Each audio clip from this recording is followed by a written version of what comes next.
우리는 성찬을 지금 하고 있습니다. 먹고 마시는 것에 무슨 능력이나 효력이 있는 것이 아니다라고 했습니다. 그래서 합당하게 받는 자들, 이것을 믿음으로 받는 자들이라고 했습니다. 믿음으로 받을 때 새 언약의 혜택을 받습니다. 그리고 혜택을 받은 자들은 실제 그리스도의 몸과 피에 참여하게 된다라는 것을 나누었습니다.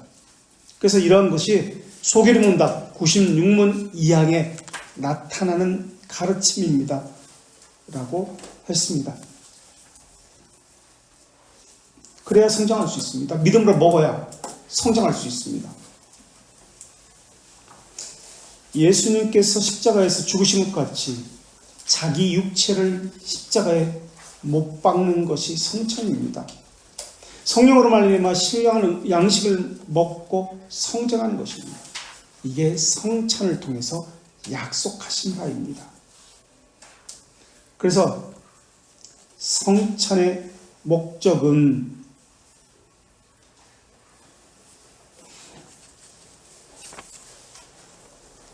세상 끝까지 행하고 그것을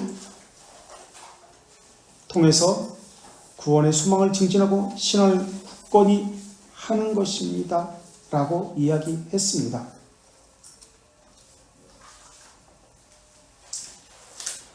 나는 하나님의 것으로 살고 있습니다. 이것을 확인하는 것이 성찬입니다. 나는 하나님의 것으로 살고 있습니까? 그렇기 때문에 주님이라고 부릅니다. 하나님의 것. 하이델베르크 일문에서도 하나님의 것이라는 그런 고백이 나옵니다. 그것이 하나님의 새 언약에 참여한 자입니다. 그리고 이런 의미를 알고 성찬에 참여해야 됩니다. 예배도 마찬가지예요.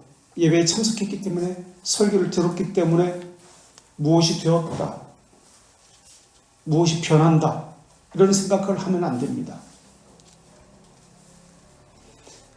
그리스도의 몸에 참여함이 아니냐라는 고린도전서 10장 16절의 말씀은 반어법입니다. 성찬에 참여하는 사람의 자세를 먼저 말하고 성찬에 참여하라라고 말씀하셨습니다. 자기를 살펴야 합니다. 예배에 참석하는 것도 마찬가지입니다. 예배에 참석해서 무엇이 변한다라는 개념을 가지면 안 됩니다. 이것이 화채설입니다. 무엇이 되었다, 무엇이 변했다. 나는 과연 성찬의 떡과 포도주를 마시기에 합당한가 자문하고 살펴야 합니다. 너희가 믿음이 있는가 스스로 자신을 시험하라. 고린도후서 13장 5절에서 말씀하고 있기 때문에 그렇습니다. 너희가 믿음이 있는가 스스로 자신을 시험하라. 성탄의 포도주는 죄사함을 얻게 하려고 많은 사람을 위해서 흘리신 예수 그리스도의 피, 언약의 피라고 말씀하셨습니다. 믿음으로 바라야 합니다. 새 언약의 의미를 알고 있습니까? 새 언약의 의미를 모르고 성찬에 참여하면 죄를 먹고 마시는 것이고요. 성찬의 의미를 부여하는 것입니다.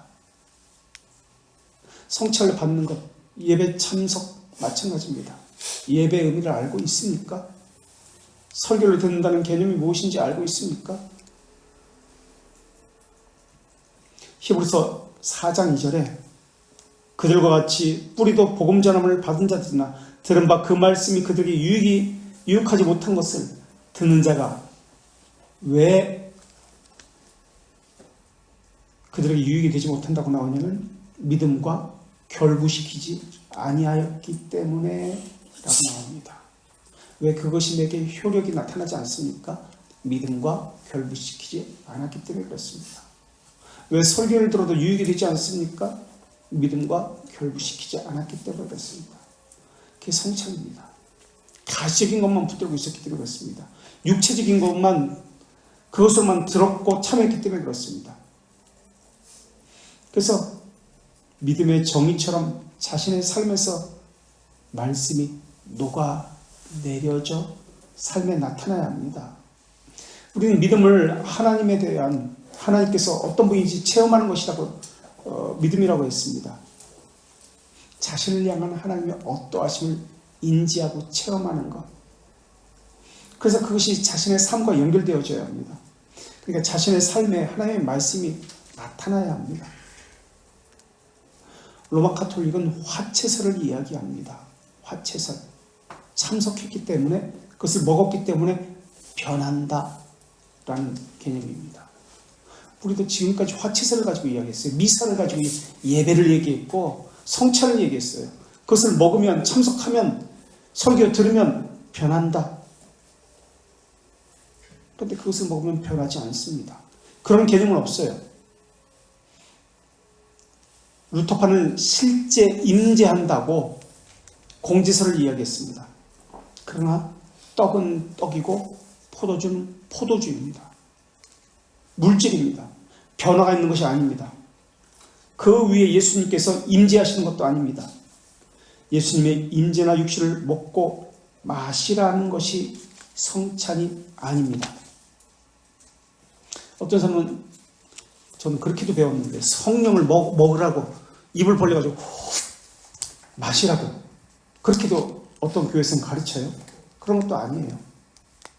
예수님께서 죄인을 위해서 어떤 일을 행하셨는지 기억하고 기념하라고 주신 것이 성찬입니다. 그리고 자신이 하나님과 바른 관계를 가지고 있는지 살피라고 하는 것이 성찬입니다. 예수님께 대한 순종하려는 의지가 있는지 살피라는 것, 실제 순종하고 있는지 점검하는 것이 성찬입니다. 자기를 살피는 것이 필수적입니다. 이것이 전제되어야 해요. 예배도 그렇고 성찬도 그렇습니다. 그것이 전제되고 예배에 참석하고 주의 만찬에 참여해야 합니다. 그런데 문제는 또 사람은 누구든지 범죄하여서 하나님의 영광에 이르지 못한다라고 이야기합니다. 그래서 합당한 방식으로 먹고 마시라는 말의 의미는 완전하라는 의미가 아닙니다. 완전할 수가 없습니다. 하나님의 복을 받을 만한 자격을 갖추라, 이런 의미가 아닙니다. 오히려 이 말의 의미는, 합당한 방식으로 먹고 마시라는 말의 의미는 주의 만찬에 참여하기에 적합한 마음의 자세, 태도를 가지라는 말입니다. 그래서 예배도 다른 것이 아니다, 상한 심령이다라고 말씀하고 있습니다. 상한 심령을 갖추느냐라는 것을 묻고 있는 것이에요. 합당한 자세라는 것은, 믿음으로 먹고 마시라는 것은 상한 심령으로, 그러니까 자신의 증오하는 것이죠. 자신의 죄에 대해서 완전을 말하는 것이 아니에요. 깨어지고 겸손한 마음을 이야기해요. 절실하게 예수 그리스도를 필요로 하는 간절함을 이야기해요.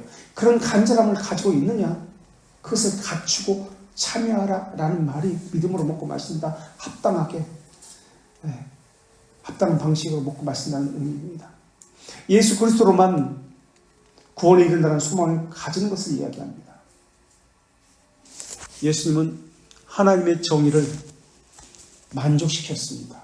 하나님의 저주를 받으셨습니다. 그래서 하나님의 진노를 누그러뜨렸습니다.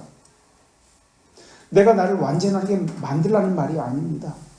상하고 통회하는 심정을 가지고 순종하려는 의지를 가지고 참여하고 있는지, 예배에 참여하는지, 성찬에 참여하는지 살펴보라는 말입니다. 성경은 어디에도 우리에게 완전하라고 말하고 있지 않습니다. 완벽하라고 요구하고 있지 않습니다. 예수님께서 죄인을 구하러 오셨다는 사실을 알고 그 예수 옆에 나오라는 의미입니다. 우리가 비록 가련한 죄인일지라도 예수님만이 우리 마음의 유일한 소망이라는 것을 알고 성찬에 임하라는 말입니다. 그래서 예수 그리스도의 은덕을 입지 않고는 우리는 결코 살 수 없다는 자각과 인식이 있어야 됩니다. 성찬에 임하는 자세가 바로 그거입니다. 그래서 성찬에 합당하게 먹고 마시라 말의 의미가 그겁니다.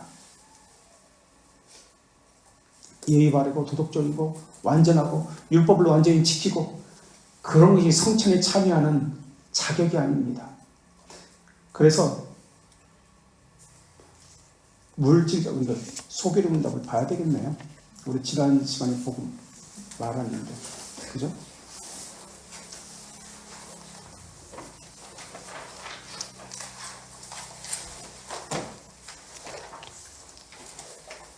(96문) 이안입니다. 96문 소개입니다.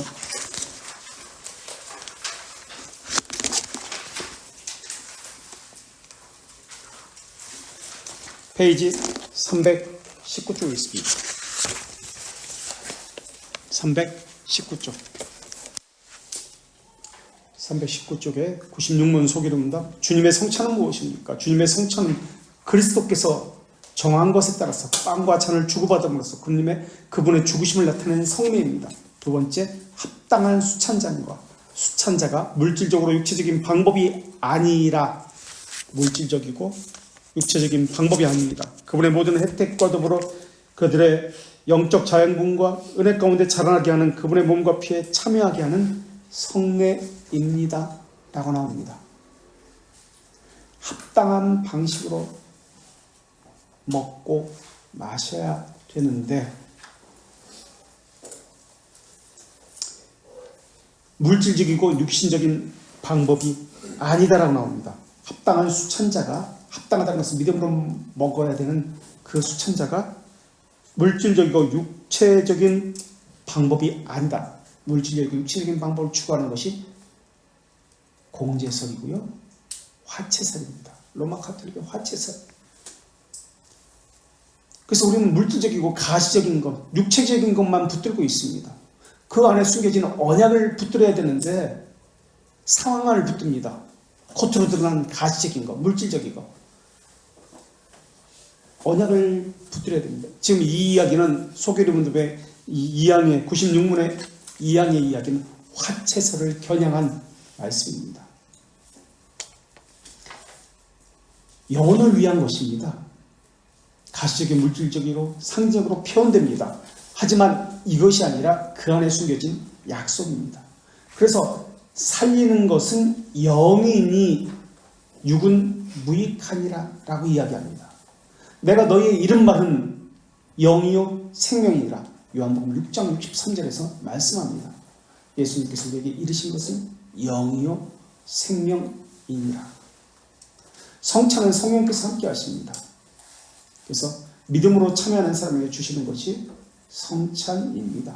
그래서 영적 양식으로 영적인 삶에 도움을 주기에 영적이라고 불립니다. 성찬 자체가 사람을 변화시키는 거 아닙니다. 사람을 갑자기 바꾸고 하는 거 아닙니다. 설교 자체가 그 사람을 갑자기 바꾸게 하는 거 아닙니다.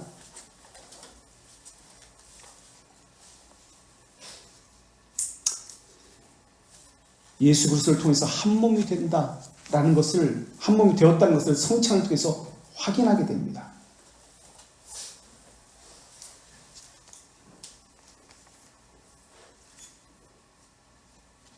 예수 그리스도와 연합된 자의 삶을 살고 있는가? 그렇게 하고 있지 않는가? 믿음 없으면 언약도 없습니다. 믿음 없으면 언약도 없고 성찬도 없습니다. 언약이 없으면 인침도 없고 확증도 없습니다. 그래서 자기를 살핀다는 것이 어떤 것인지, 이게 바른 믿음인지 거짓된 믿음인지 살핀다는 측면에서 한 권의 책을 추천한다면 조나단 에드워드의 신앙 감정론이라는 책을 한 권 추천한다면 추천하겠습니다.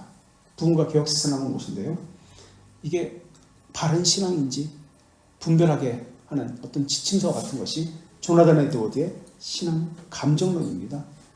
종교적 감정인지 아니면 진정한 신앙인지 분별하게 만드는 책입니다. 그래서 한번 보시면 좋을 것 같습니다. 하이델베르크에 보면은 세 주간에 걸쳐가지고 성찬을 다룹니다. 그래서 75문부터 82문까지 성찬을 다루는데요. 75문, 우리 하이델베르크 볼까요? 75문 124쪽에 있습니다. 75문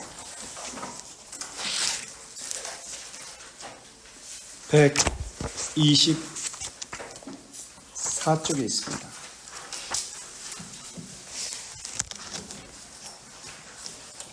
이 75문에서는 성찬의 상징이 무엇이냐, 그리고 가시적인 것이요, 상징, 표징, 가시적인 것이죠. 그리고 상징이 무엇이냐와 그것을 인치는 약속, 언약이 무엇이냐를 이야기합니다.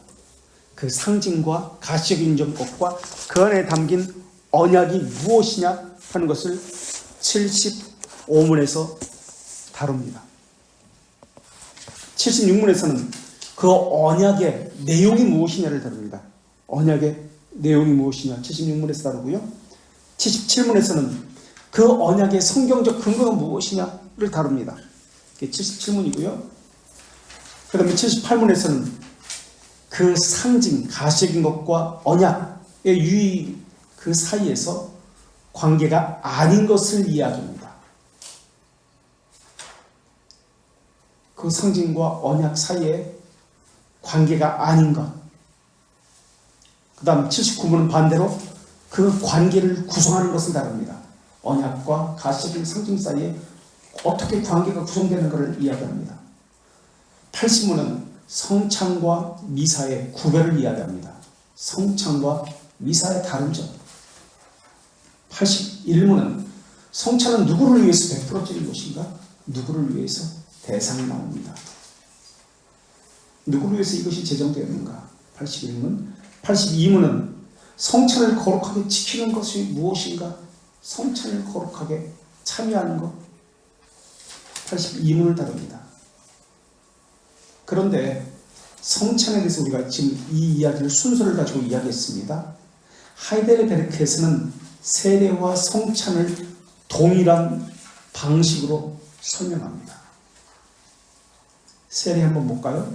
제가 성찬을 먼저 얘기했습니다. 이번엔 세례를 보겠습니다. 69문부터 74문입니다. 세례는 2주간 동안 다룹니다. 26주에서 27주간. 그 내용은 이렇습니다. 아까 성찬을 제가 말씀드렸는데 성찬과 비교해서 한번 이야기해 생각해 보세요. 122페이지 69문에 있습니다. 69문은 세례의 상징이 무엇이냐? 아까 75문 성찬의 상징이 무엇이냐라고 했습니다. 75문 성찬의 상징이 무엇이고 그 안에 인쳐진 약속이 무엇이냐고 했습니다. 69문은 세례의 상징이 무엇이냐? 그 안에 의미하는 인치는 약속이 무엇이냐? 이게 69문입니다. 세례도 물이 뿌려졌다. 성찬은 떡과 포도주다. 이 가시적인 것만 보지 마시고 그 안에 담겨진 약속이 있다는 것을 이야기합니다.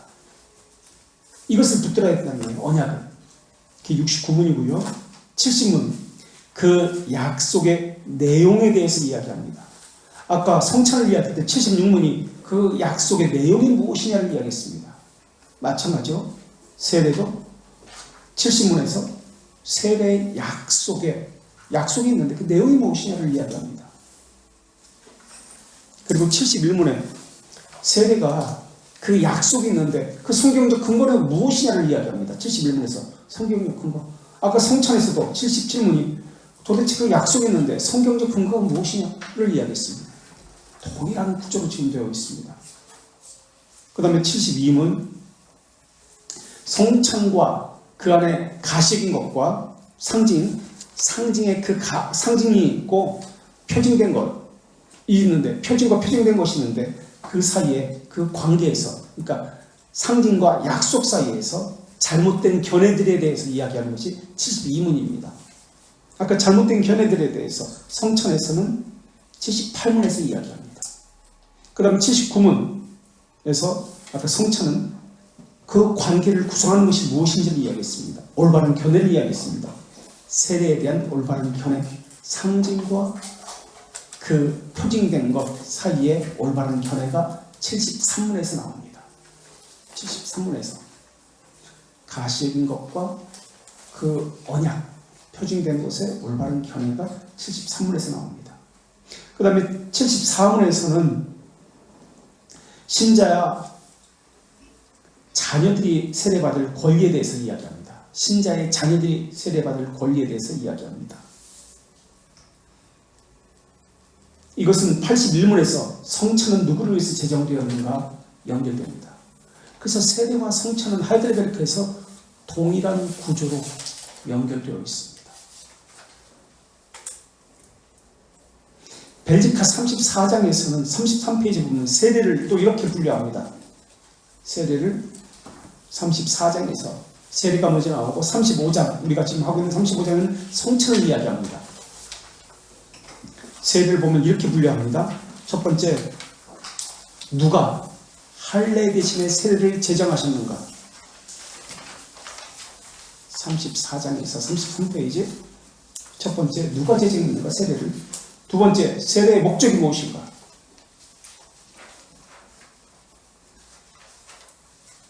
세례의 목적과 관련해서 두 가지 것으로 나눕니다.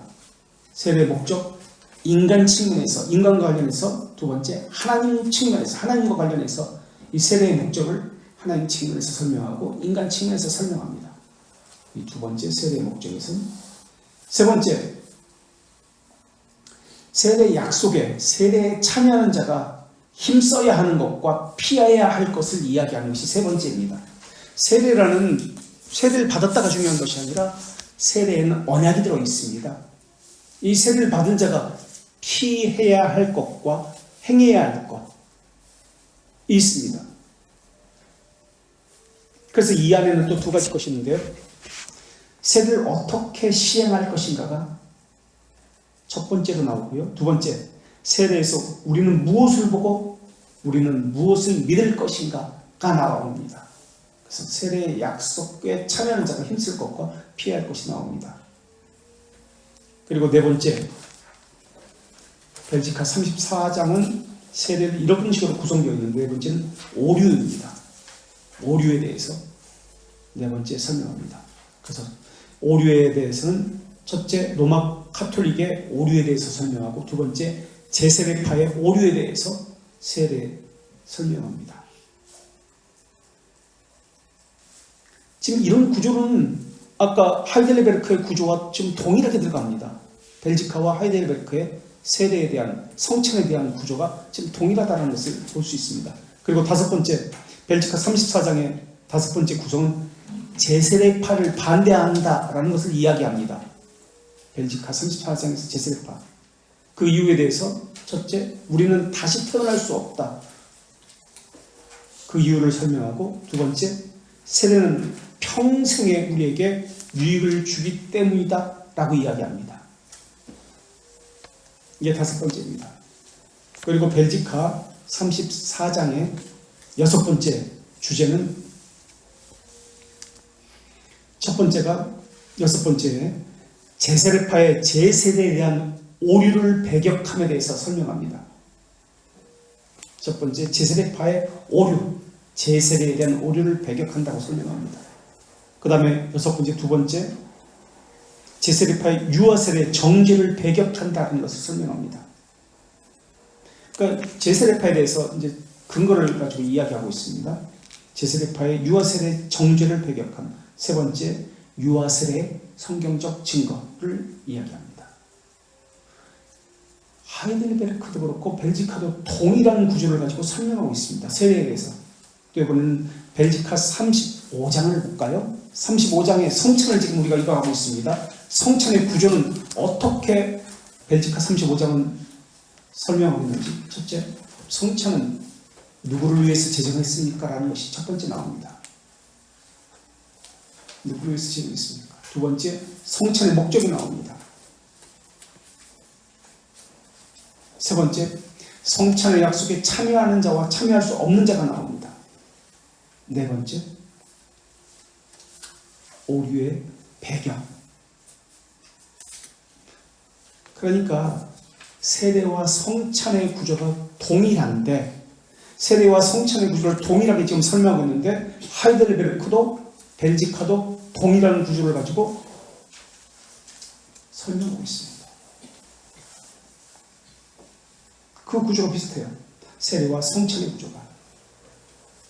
성찬에 대한 성경의 기록은 요한복음을 제외한 공관복음 세 군데에 나오고요, 고린도전서 11장에 나옵니다. 이것을 또한 하나하나 찾아보게 될 겁니다.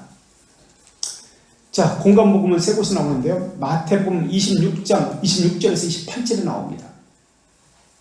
마태복음 26장 26절에서 28절에 나오고요, 마가복음은 14장 22절에서 24절에 나옵니다.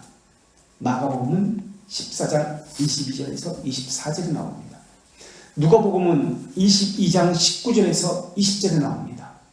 누가복음 22장 19절에서 20절. 여기 성경을 띄워가지고 이렇게 비교하면서 같이 보면 참 좋은데, 누가복음 22장 19절에서 20절 나오고요. 그 다음에 고린도전서 11장 23절에서 28절에 나옵니다. 이것을 이제 하나씩 찾아볼게요. 여기 보면 성찬은 누구를 위한 것이냐라는 것이 나옵니다. 예수 그리스도의 연합된 사람을 위해서라고 나오는데요. 자, 마태복음 26장 27절을 한번 보겠습니다.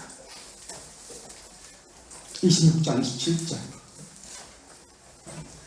한번 큰 소리 누가 26장 27절을 읽어주시겠어요?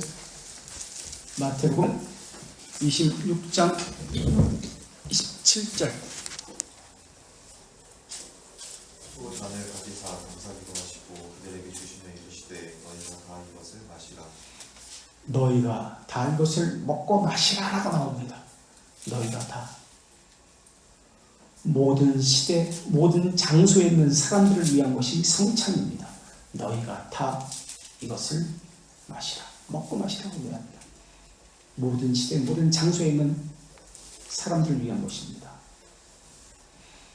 고린도전서 11장 26절 한번 볼까요? 고린도전서 11장 26절. 여기는 주의 죽으심을 오실 때까지 전하는 것입니다 라고 나옵니다. 주의 죽으심을 오실 때까지 전하는 것이다. 교회는 이런 명령에 순종해서 바울도 복음을 증거했습니다. 복음을 증거할 때 바울은 무엇과 함께 증거했냐면 복음을 성찬 제정의 말씀도 함께 전했습니다.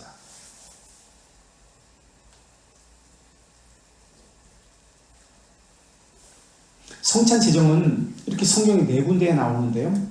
원칙적으로 이 4군데가 일치합니다. 주 예수께서 제자들에게 떡을 떼어주셨고 잔에 포도주를 부어주셨습니다는 것은 동일합니다. 이 떡에 관해서 예수님은 이것이 내 몸이다. 마태복음 26장 28절에 이렇게 말씀합니다. 포도주에 대해서는 이것이 내 언약의 피다라고 말씀합니다. 또는 내 피로 세운 새 언약의 피다라고 말씀합니다. 자, 마태복음 26장 28절 한번 다시 보겠습니다. 26장 28절. 아까 읽었죠? 이것이 내 몸이다 라는 말씀이 나옵니다. 이것이 내 몸이다. 떡에 대해서. 한번 26장 28절. 읽진 않았네요. 아까 27절도 28절 한번 읽어주세요. 이것은 죄의 사함을 얻게 하려고 많은 사람을 위하여 흘리는 바 나의 피 곧 언약의 피입니다. 예, 몸에 대해서는 이것이 내 몸이다 하시고 포도주에 대해서는 이것은 내 언약의 피다라고 이야기합니다. 언약의 피. 내 언약의 피입니다. 마태복음 26장 28절에서는 내 언약의 피. 그런데 이것을 내 언약의 피라고 했습니다. 피에는 언약이 있다는 개념을 이야기하고 있고, 고린도전서 11장 25절에서는 뭐라고 얘기하는지 한번 보세요. 고린도전서 11장 25절. 마태복음에서는 언약의 피다라고 했습니다. 고린도전서 11장 25절. 19회 동안 그와 같이 잔을 가지시고 이르시되 이 잔은 내 피로 세운 새 언약이니 내 피로 세운 새 언약이라고 합니다. 고린도전서 11장 25절에는 내 피로 세운 새 언약이다. 내 피로 세운 새 언약이다. 그러니까 피로 세운 새 언약이다라는 것이 공통적으로 나옵니다. 피로 세운 새 언약이다.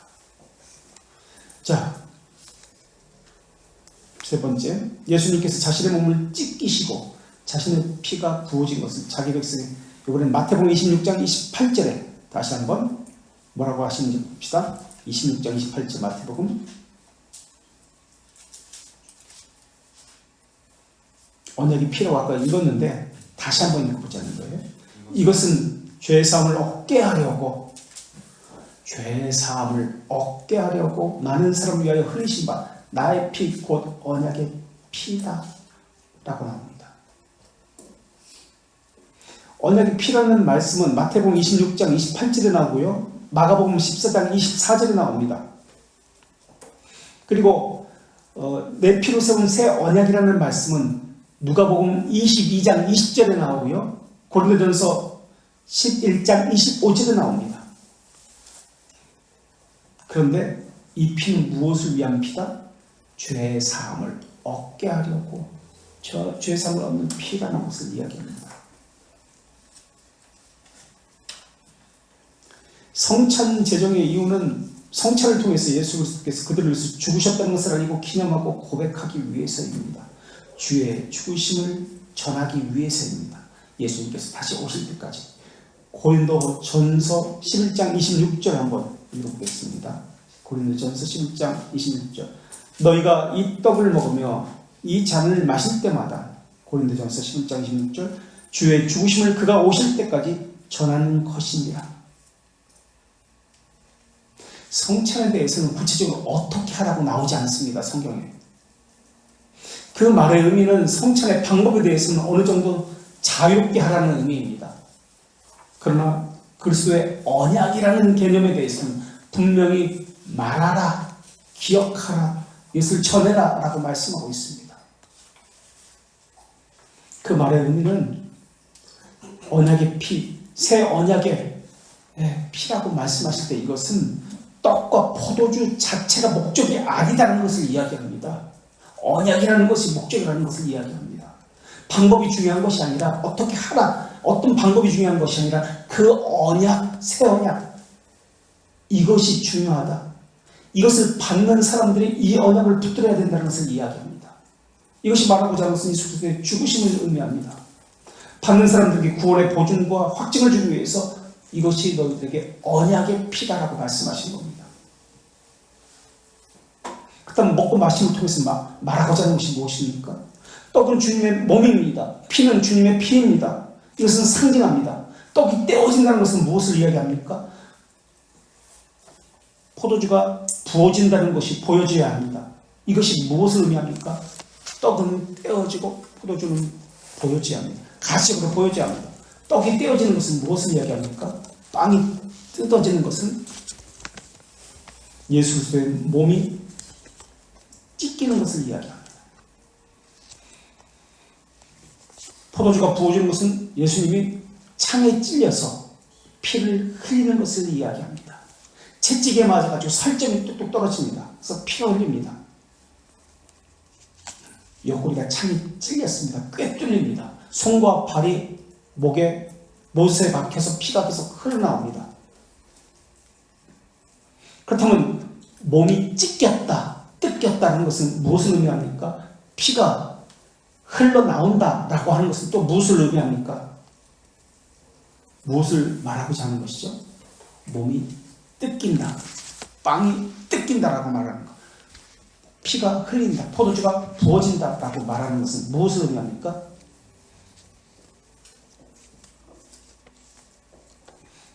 몸이 찢기고 피가 흘러나온다 라고 하는 것이 말하고자 하는 것은 우리 죄에 대한 하나님의 정의가 예수 그리스도로 인해서 만족되었다라는 의미입니다. 하나님의 진노와 저주가 예수 그리스도로 인해서 누그러뜨려졌다라는 의미입니다. 그래서 우리의 죄에 대한 죄책이 갚아졌다, 해결됐다라는 의미로서 떡과 포도주가 찢기고 부어지고 여기서 그치는 것이 아니죠. 이것을 우리에게 나눠줍니다. 예수님의 몸이 찢겼습니다. 봤잖아요. 피가 흘립니다. 여기서 그치는 게 아니에요. 이것을 우리에게 나누어 줍니다. 떡을 우리에게 찢긴 몸을 나누어 줍니다. 흘리신 피를 우리에게 각 사람에게 분배되어 줍니다. 각 사람에게 나누어진다는 것은 무엇을 의미합니까? 몸이 찢겼다는 의미이고 예수님의 피가 흘렸다는 의미인데 이것이 우리에게 나누어진다라는 의미는 무엇을 의미합니까? 이것을 우리가 믿음으로 받습니다. 예수님의 몸이 찢겼습니다. 예수님의 피가 흘렸습니다. 왜 찢겼습니까? 우리의 죄를 해결하기 위해서 몸이 찢기고 피를 흘렸습니다. 이것을 우리가 받았습니다. 우리가 이것을 그 의미를, 그 약속을 우리가 받는다는 것이 성찬을 나눠준다는 의미입니다. 그리고 이것을 받기만 하는 것이 아니라 우리가 입으로 먹습니다. 손으로 받고 입으로 고백합니다라는 개념입니다. 이것은 손으로 우리가 받잖아요. 그리고 우리가 입으로 먹잖아요. 예수님이 행하신 이 일을 우리가 손으로 받습니다. 입으로 먹었습니다. 손으로 우리는 행합니다. 예수님이 행하신 그 구속의 은혜를 우리는 손으로 행합니다. 입으로 이제 고백합니다. 라는 뜻으로서 손으로 받고 입으로 먹습니다. 그래서 예수 그리스도와 하나가 되었습니다. 예수 그리스도의 것이 우리 것이 되었습니다. 이것이 나누어지고 우리가 받아서 먹는다는 의미입니다. 의미를 좀 아시겠어요? 이제 그 하나하나 상징적인 의미가 있습니다. 그냥 받았다, 먹었다, 찢겼다 이런 개념이 아니에요. 그 안에 언약이 들어있습니다. 이 언약을 알고 먹어야지 이게 죄를 먹고 마시는 것이 아니에요. 그래서 먹고 마신다는 것은 그분이 예수님께서 순환을 받으시고 죽으셨고 부활하셨다라는 이것이 우리가 함께 동참합니다. 우리도 예수님의 죽으심과 부활에 함께 연합되었습니다라는 뜻입니다. 또 죄의 책임이 해결되었습니다. 예수님께서 그것을 받으셨기 때문에 이것이 우리에게도 연결되어서 성령이 새롭게 하신 우리 안에 일어나게 되었습니다. 라는 것이 받아서 먹고 마시는 거예요. 그냥 먹는 거 아니에요. 그냥 빵 먹었다, 그냥 포도주 마셨다 그런 개념이 아니에요. 예수님이 행하신 것, 죄의 정죄를, 하나님의 진노를 받으신 것, 저주를 받으신 것, 그래서 모든 것을 해결하신 것을 우리가 우리 것으로 받는 것이에요. 그래서 율법의 저주로부터, 죄의 저주로부터 우리는 해방되었습니다 라는 의미입니다. 그래서 그 말씀, 떡이 상징하는 것은 양육을 상징합니다. 생명을 상징합니다. 그래서 그분은 우리를 양육하십니다. 우리는 그분에게서 양육을 받습니다. 이것을 기뻐하고 순종합니다 라는 것을 받아서 먹고 마신다라고 표현하고 있습니다. 그래서 그분의 살과 피를 먹고 마셨다라는 것은 동시에 그분이 행하신 것을 우리가 신뢰합니다, 수용합니다 라는 뜻입니다. 신뢰하기에 그분의 뜻에, 그분의 말씀에 기꺼이 동의합니다. 그리고 나 역시 그분에게 내 자신을 내어줍니다 라는 것입니다. 그래서 성찬은 그리스도께서 우리를 위해서 행하신 것, 또 우리를 대신해서 행하신 것에 대해서 말해주는 것이 성찬입니다. 그래서 이것을 먹고 마시는 것으로 표현하고 있습니다. 그래서 새롭게 하시는 것, 우리를 먹이시는 것, 양육하는 것, 강건하게 하시는 것, 영생으로 인도하시는 것을 이야기하는 겁니다. 그 상징적인 그 단어들이 언약이라는 이름으로 마태복음 26장 27절에서 28절에 그대로 나타나는 겁니다. 성찬 그냥 참여하는 거 아니에요. 그런 의미를 알고 참여하는 거예요. 그래서 죄들의 용서를 이야기하는 거예요. 먹고 마시면 죄들의 용서를 이야기합니다. 죄들의 용서에 대한 말씀이 성찬의 말씀이고요. 또 요한복음 6장 54절에는 성찬은 이렇게 이야기합니다. 말씀합니다. 하나님은 요한복음 6장 54절 내 살을 먹고 내 피를 마시는 자는 영생을 가졌고 마지막 날에 내가 그를 다시 살리리니. 그래서 아까 예수의 죽음에 우리는 동참했습니다. 우리 것이 되었습니다 라고 했죠. 이번에는 요한복음 6장 54절의 말씀처럼 마지막 날에 내가 그를 다시 살린다, 영생을 얻었다, 부활에 우리는 동참한다고 말씀드린 거예요. 그래서 연합과 교제에 대해서 이야기하는 겁니다. 또 고린도전서 10장 17절 말씀에 또 이런 말씀이 있습니다. 교제를 이야기합니다. 요한복음 6장 56절에서는 영생과 부활을 이야기했죠. 그리고 마태복음 26장 27절과 28절에서는 죄들의 용서를 이야기했습니다. 이번에는 고린도전서 10장 17절에서는 성찬이 말하고자 하는 것은 이렇습니다. 교제를 이야기합니다. 고린도전서 10장 17절 떡이 하나요 많은 우리가 한 몸이니 이는 우리가 한 떡에 참여합니다. 한 떡에 참여했다. 차별이 없다는 뜻입니다. 모두가 동일하게 똑같이 예수 그리스도에게 연합되었다라는 의미입니다. 여기에 교제라는 개념이 들어있습니다. 그래서 성찬이라는 의미는 죄들의 용서라는 개념, 또 부활, 영생이라는 개념, 또 교제라는 개념이 있습니다. 그래서 하나의 생명이 예수 그리스도에게서 우리에게 부어지는 겁니다. 그래서 우리는 예수 그리스도를 통해서 살게 됩니다. 그래서 우리를 한 몸, 한 지체라고 이야기합니다. 한 몸, 한 지체라는 말의 의미는 모두가 죄들의 용서함을 받았습니다. 모두가 영생과 부활에 참여합니다. 모두가 성도의 거룩한 교제를 합니다. 그 교제는 하나님과의 교제, 서로 간의 지체들과의 교제입니다. 이것이 상징하는 것이 성찬입니다. 그래서 81문에 쓴 하이델베르크 이러한 사람들을 위해서 어떤 사람들, 지금까지 얘기했던 죄들의 용서함을 받고 부활과 영생에 참여한 사람들, 성도의 교제에 참여하는 사람들, 이러한 사람들을 위해서 성찬이 제정되었습니다. 라고 나옵니다.